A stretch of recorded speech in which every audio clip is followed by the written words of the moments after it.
Recording live from the ARC studios, welcome to the Sustainability Podcast. Our goal is to provide engaging discussions on a broad range of topics regarding cybersecurity, sustainability, supply chain management, plus much more. For more information and to get into contact with us, visit us at arcweb.com.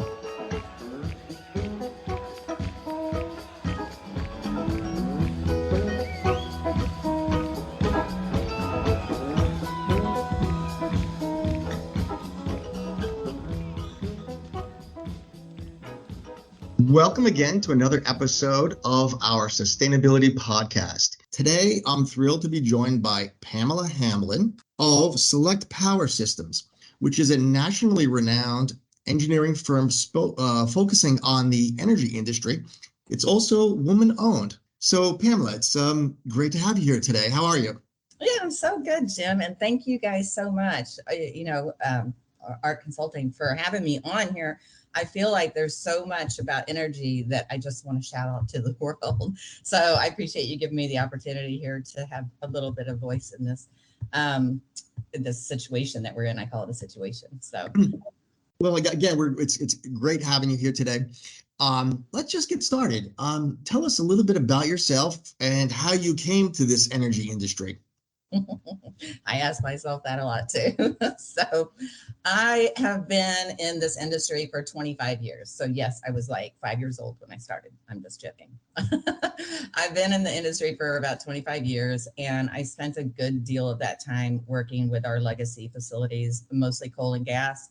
I developed one of 3 programs in the world that tracked risk and reliability for high energy, high temperature, high pressure components within our legacy centralized system. So I have a real good understanding of the age of those units and where they're standing right now, given the way that they're operating. And then I made a shift a few years ago over to the renewable side, just because I understood the ship was already kind of sailing, that we were going that direction, and we needed to integrate the two, centralized and decentralized, the renewable systems into our 150-year-old grid. So I have a passion for really just getting out there and trying to make a difference, and that's the company I work for. That's what drew me to them. Is one, it's women-owned, and two, and so I think the diversity and inclusion is important in this industry, and the tagline is "Power to Make a Difference," and so that is what we do, and that's what I'm aiming to really make a difference in. Oh, that's great. So we're all making this transition from legacy power sources to renewables. Can you describe your perspective of how that's proceeding, and more importantly, just what's the current status of that energy transition today? Well, this is where everybody people who are not in this industry, or maybe they're just in a small portion of this industry, so they're not seeing the big picture of it. I'm terrified is what I am of where we're currently at. And I keep telling people this is going to get worse before it gets better. And I don't want to be, negative Nancy on this. It's just, I understand this gap that we're in between, I feel like as a nation, we kind of put the cart before the horse. And so we figured out how to do the generation, decentralized generation, whether we're using solar, gas, thermo, hydro, water, or whatever. Mm-hmm. Whatever those fuel sources, I call them fuel sources because that's all the coal and gas is too, is a fuel source. So we're now harnessing the fuel source of our earth as opposed to harnessing something that's emitting the carbon emissions. But anyway, we have a severe gap because the transition to get there means we're going from a 150-year-old design system. Just literally, our transmission and distribution was designed 150 years ago.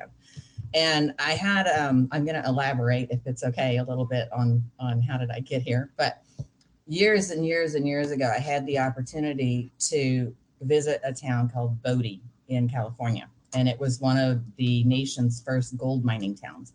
So it's a ghost town now, totally a ghost town. It's a unpaved road to get there. There's no cell phone service, all this stuff.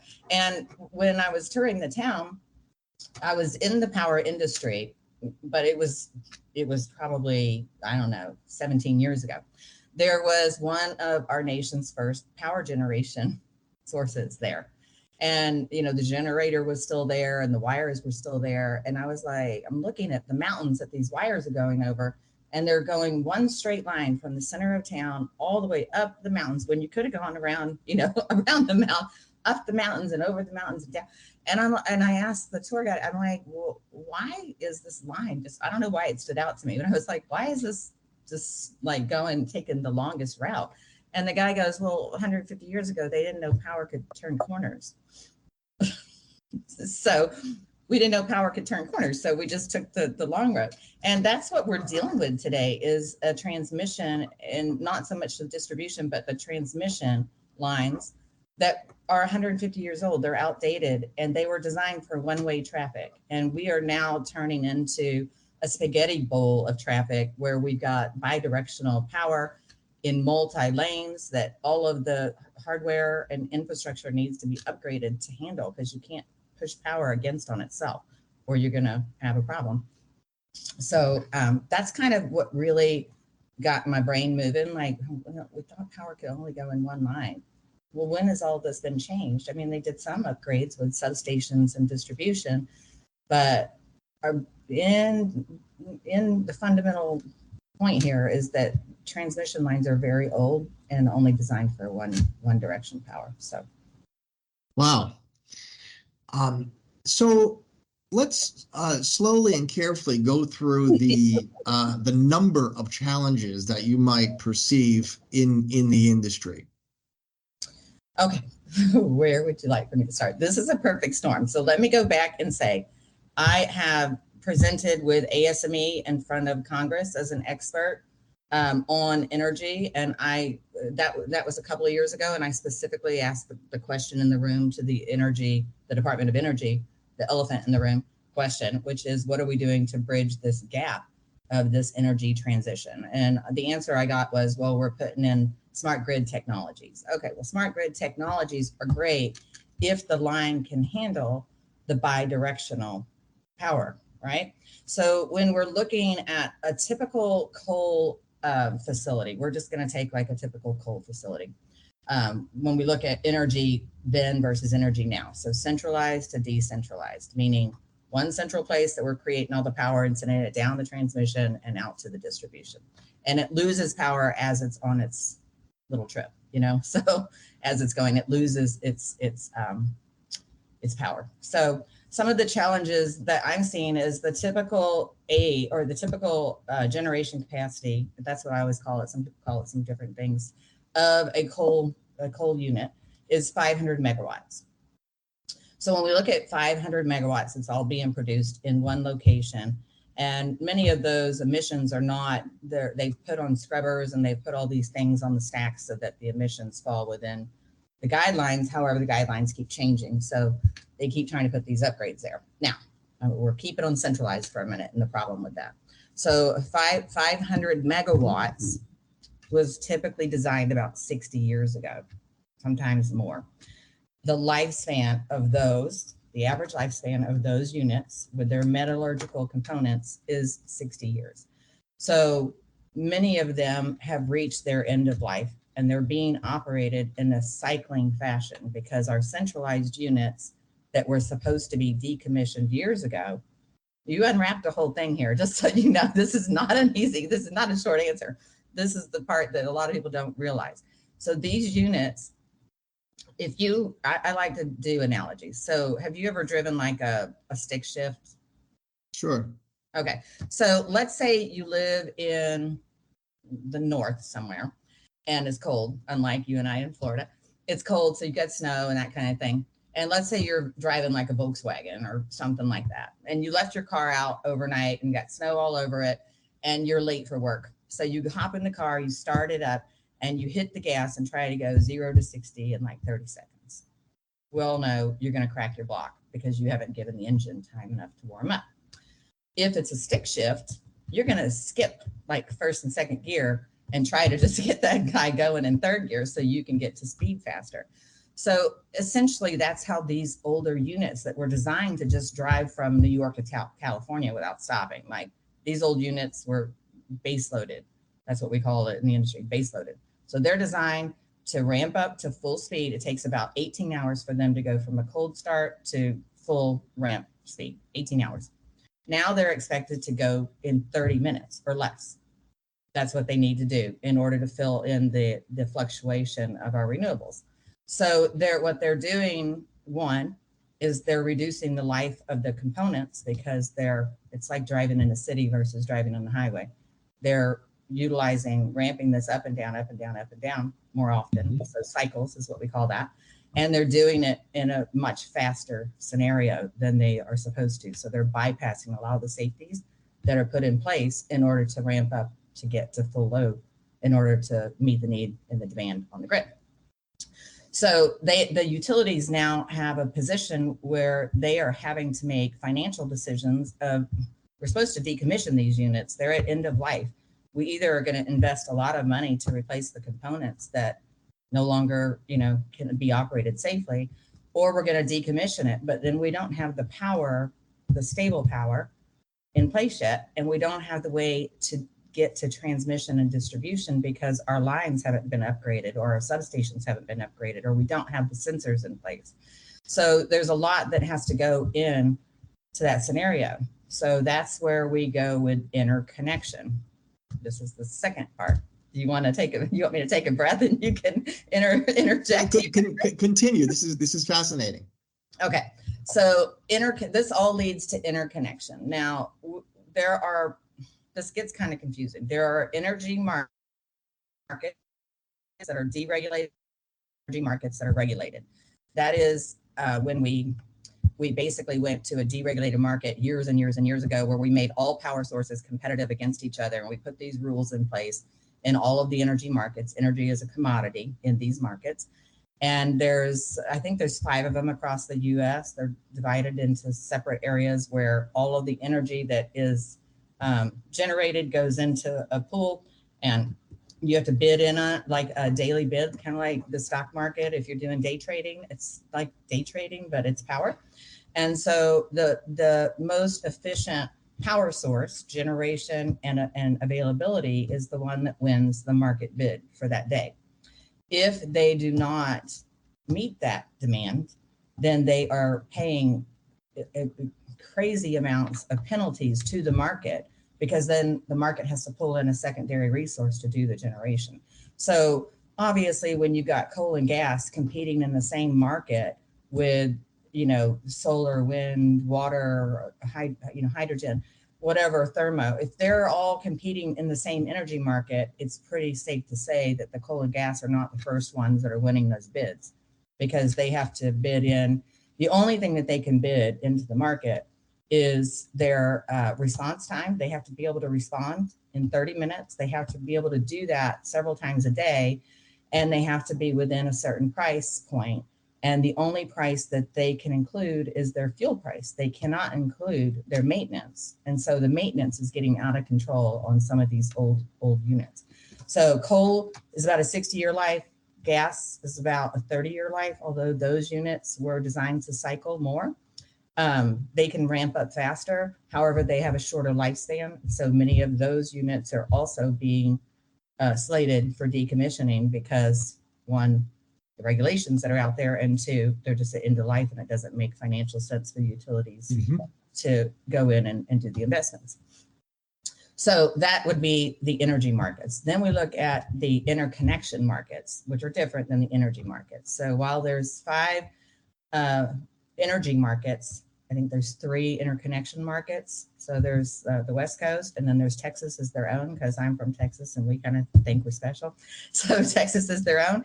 And then you have the East Coast. So it's basically 3 different interconnection markets. There might be another smaller one that I'm leaving out that's Midwest, but I believe 3 are the major ones. So if you guys recall, several years ago when Texas had those bad storms, I know my parents were without power for several weeks.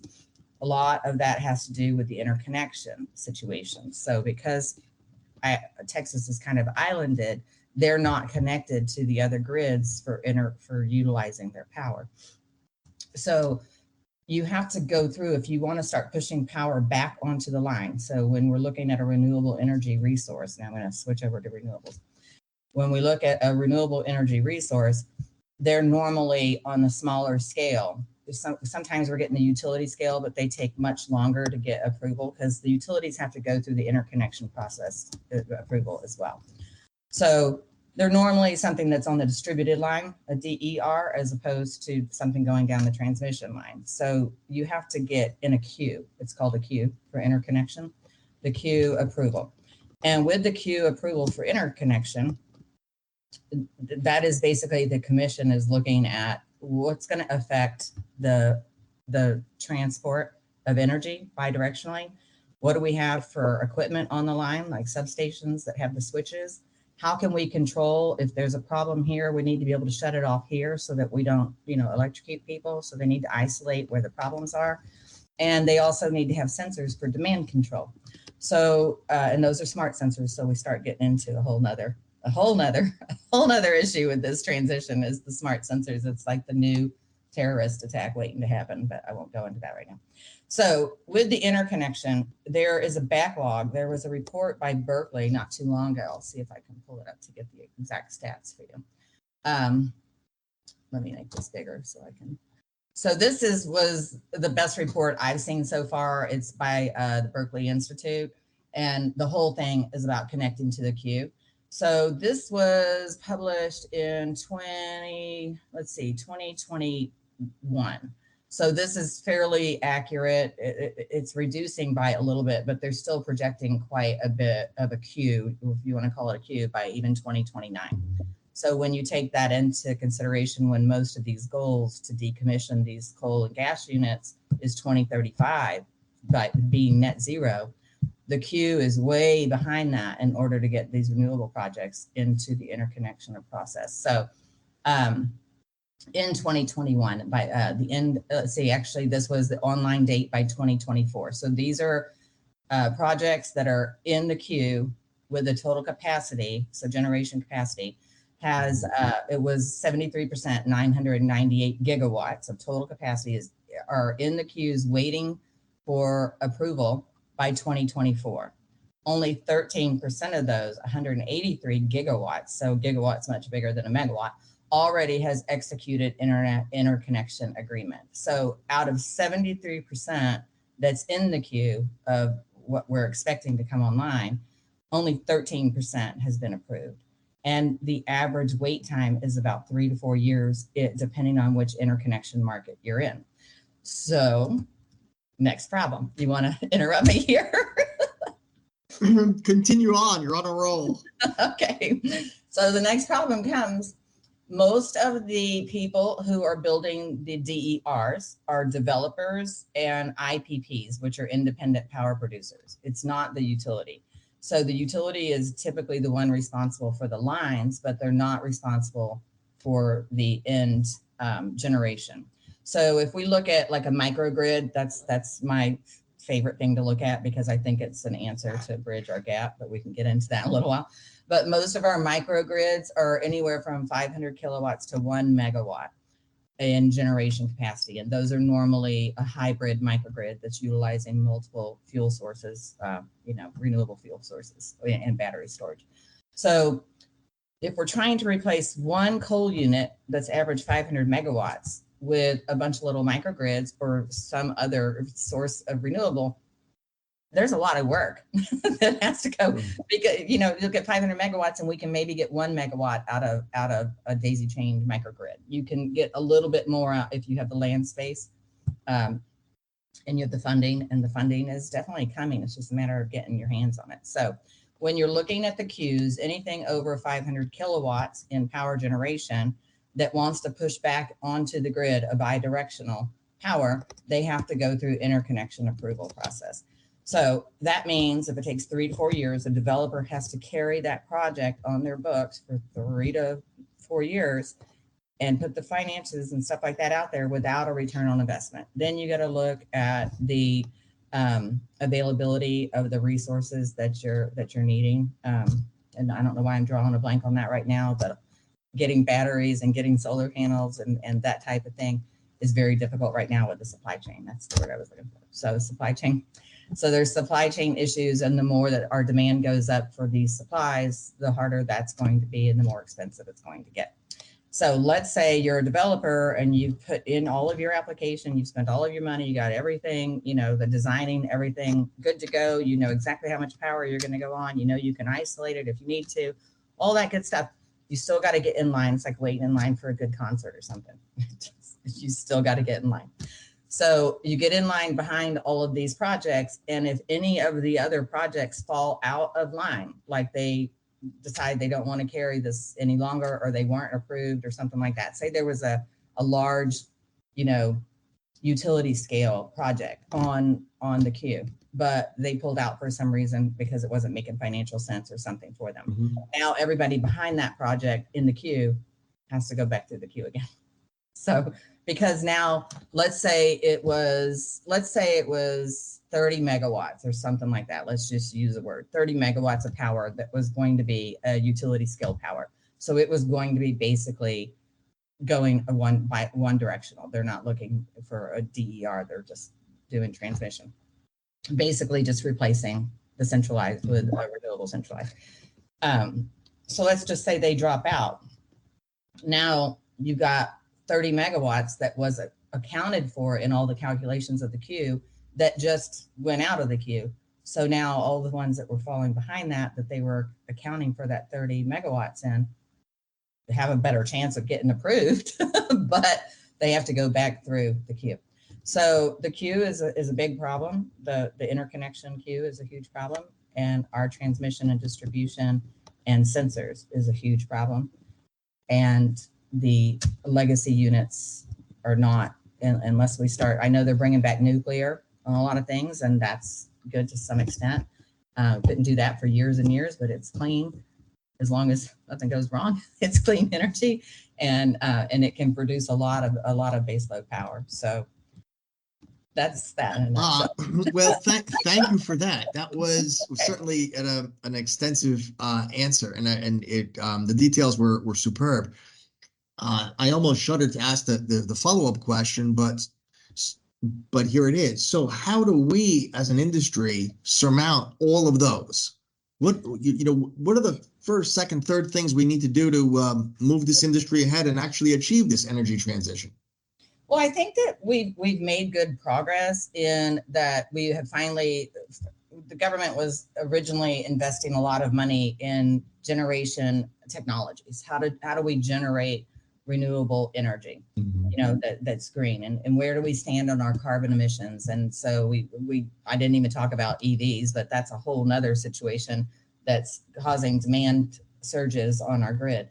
So I think first and foremost, which we have already started to do, is making the grid stabilization a huge priority. Where finances are out there for any company that can do anything with these poles and wires and substations and sensors. One, to keep our power safe. Two, to help with demand control. And three, to absolutely be the crossing guard of like substations, like a crossing guard of which way is power going. Or, if you have traffic on a highway, like one of those, highways where all those cars come together and the traffic lights were out. It's like mom and dad are not home to watch over what's going to go on. So, that's our big thing, I think, is transmission distribution. And then personally, I think a lot of that can be handled by curtailing some of the large energy usage, so some of our manufacturing facilities, hospitals, those types of things, they can put on curtailment because it's business. Energy is business. They're getting hit with these large fees for, I don't know if you, even as a consumer at home, some months your electricity bill's a lot higher than the others. And you're like, well, I didn't use any more electricity, but you went over a certain tier, is what the utilities call them, tiers of charging. Of usage. And so if you go over that, your price is like double for just that little amount that you used. So what we're looking at and what we've been doing is peak shaving. We call it peak shaving, like little smaller microgrids that help the facilities just shave off their high usage time so that one, the utility can predict demand a little bit more, and two, you cut the cost of the user, whether that be, it's most of the bigger like Costco's, Walmart's, universities, hospitals, but you have to have consistent power. And that's where the problem comes. If you look at any kind of intermittency with something that's off grid or even curtailing usage, you have to have the switches in there to be able to say, hey, we don't have wind, we don't have solar, we don't have battery storage anymore. Everything we've been utilized. So now we've got to go back and draw off of the grid. So it's bridging the gap. So the word that's the reason why it's in my head.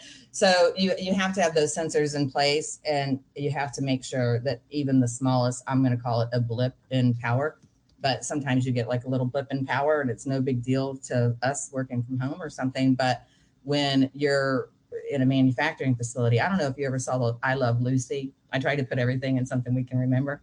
Did you ever see the I Love Lucy show where all the chocolates were coming out too fast and they couldn't wrap them up, so they were putting them? Sure, everyone's seen that. Okay, so imagine if those were bottles in a manufacturing plant, and all of a sudden you had a blip in energy. So now all of a sudden all of your units are off, and you're either shooting bottles through at the wrong time, and you got Coca-Cola, not going into the bottle but on the side, or your holes are in the wrong place on your plates for your vehicle that you're putting together or something like that. Like if you have a blip in power, even in a hospital, if your generating, situation doesn't pop in, you could lose lives. So power reliability is huge. And that's where a lot of fear comes in using the renewables. So I don't know if that even, certainly power quality makes me think of even, I know there are indoor farming applications where even voltage drop affects the frequency of light coming out from fixtures, and you get a lower crop yield. Yeah. There's innumerable impacts by low voltage, not to mention our microprocessors don't work as well as they should. Yeah, there's days. And then we look at even communication. That's a big thing we're looking at now too, is being able to drop in like little miniature hybrid. When I say hybrid, that's multiple generating resources. So it, depending on where you're located at, maybe solar might be like Florida. Solar is going to be your tertiary, your number one usage of fuel. And then you might put wind in there. You might put some hydrogen fuel cells, depending on where you're located in the cost. And then you might go over to some battery energy storage. Well, you definitely have to have the battery energy storage on that. And then with that, throwing in a telecommunications situation that is not linked to the wires, because telecom is in the same situation as energy. And when you have power go down in a city and you've got people that are needing emergency services, communications is what you fall back on. So that's kind of what we're doing right now to bridge the gap with Select Power, is looking at how do we kind of bypass the interconnection process with either, depending on the peak shaving, as long as you're not wanting to push back, the connection process is a lot faster, because all you're doing is helping the utility understand what their demand is going to look like, and that you're going to be using less demand during a certain time. But if you're going to be trying to do bi-directional and sell power back to these independent power producers who then get into a power purchase agreement with the utility, it becomes a much more complicated process and much longer. So I think off-grid, or islanded, as they like to call them, islanded microgrids. They even have little islanded microgrids that are transportable for EV charging. For fast EV charging. Certainly. Well, I think you started answering my my next question is, what do you see for the future? Which of these scenarios will happen, and at what rate? Well, I think that we're going to be stuck in a position where we're not going to make the goals that have been set in place. I think companies are going to see and need to budget for, which is unfortunately gets passed down to the consumer, which is you and I. The increased cost in power for reliable power, because I think there's going to be about a 5-year, maybe a little bit more, 5 to 7 year gap where power is going to cost us a lot more until we get through this transition. I think hydrogen fuel cells have a lot of promise to them. The price needs to come down. But I think based on what I know with even our, methane production, which methane's even worse than carbon. But when we look at landfills and things like that, utilizing that methane to convert it into hydrogen fuel cells. And then also a lot of the power plants that are dumping power because they're running at a low load. That's that skipping gear thing I was talking about. Rather than coming all the way down to cold, they're staying at the lowest load they can go without tripping a gear or without tripping without tripping the unit. So they'll run it as low as they can, but they're producing excess generation. So they're utilizing that generation. Some of them are doing modifications to their unit to utilize the excess power to convert into hydrogen. So I think hydrogen has, great promise, but it's too expensive and too volatile right now. So that's why I think there's still a little bit of science that needs to go behind it. But that, or just the price needs to come down. That means we need to utilize it more. But it's super green, depending on which type of hydrogen fuel that you're using. Sure, certainly. So, how about what recommendations do you have for developers of DER and other energy sources? I would. It all depends in which energy market you're in and which interconnection market you're in, and that's what's vital for everybody to understand. This is an economic discussion now. It's not it is still environmental, so I don't want to get people upset about that. But it is still an environmental discussion, but it has become more of an economic discussion, because if businesses go out of business because they can't afford to keep the lights on, that's going to affect us all, right? It's going to affect us all. So economics of everything as far as moving forward, I believe the best thing to do is island. And there's completely off-grid, or there's islanded where you're not pushing energy back onto the grid. You're just peak shaving. You're just utilizing the renewables when you can, and then utilizing the centralized when you're not utilizing your renewable. But it's all based in smart sensors, and that opens up another door to the security of things. So certainly we can go down that road a little bit. You had talked. Your focus is certainly on generation, transmission, distribution. On the retail end, many of the topics that ARC has touched in the past are about those mobile energy sources known as electric vehicles that might consume power at one physical location at one point in time, and later in the day they might be trying to sell power at another location, and that greatly increases the calculus required to solve the issue. I just hosted, not to interrupt you, Jim, but I literally just hosted a panel for IEEE, and it was an IEEE. I'm trying to remember if it was a microgrid consortium or IEEE, but I had a panel discussion regarding that exact topic, EVs and the bidirectional, I think they're called DCs or something. I don't know. Like I said, I'm not an EV person, but there's only a handful of vehicles right now that can push power back on the grid for selling power, but they're few and far between, and the amount of power that they can sell back to the grid is very, very, very minuscule.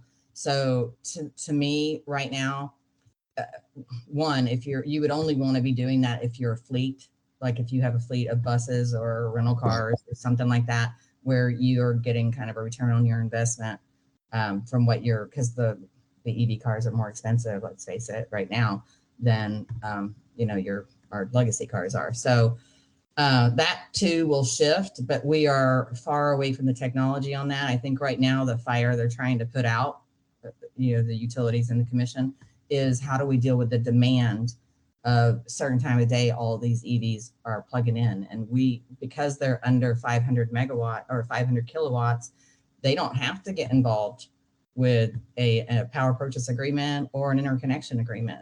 You can just plug your car into your garage. You know what I mean? I'm not really sure on the fleets. Like I won't speak about things like I mean, in layman's terms, we typically, you can, just as an example, you might have one transformer powering 3 or 4 homes, but an EV charging represents the load of perhaps one entire home. So if you and your 3 or 4 neighbors all have EVs, you're going from 3 homes on the grid to 6 homes on that same transformer, and that's not going to work. Right, and who's monitoring that? Exactly. So there's a number of philosophies there that are, I know, under development.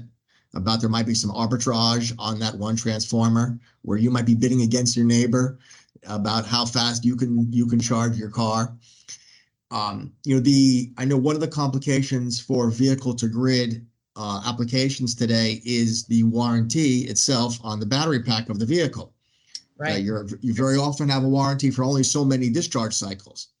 Right. And you can't just do that daily arbitrage of buying power at night and selling it back at 3 p.m. Right, exactly. And it's the same thing with our legacy units. It's that discharge, it's how many times are you cycling your battery, and you can't use the entire battery. I think you get down to 60% or something like that, and the battery's like no good. So before, it's kind of the same. It's the same with our battery, any kind of battery. You discharge it too much and you're SOL.